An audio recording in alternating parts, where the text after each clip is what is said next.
How to get access to Devin AI. Welcome back to Let Me Help, and let's get started with this easy tutorial.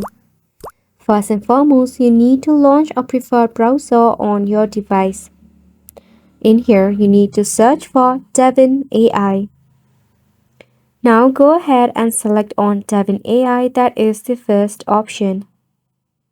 Once you are in here, to get access to Devin AI, all you have to do is select the option of Request Access. Then, you need to enter your email address to link with your Devin account. Type in what you would like to use Devin for.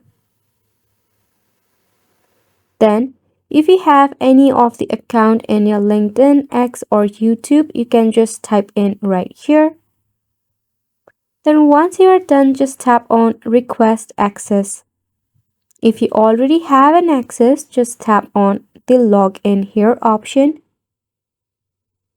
Then you can log in via your GitHub or Google, or just type in manually. And that is how you'll be able to get your access to Devin AI. And it's a wrap for the video as well. Thank you so much for tuning in.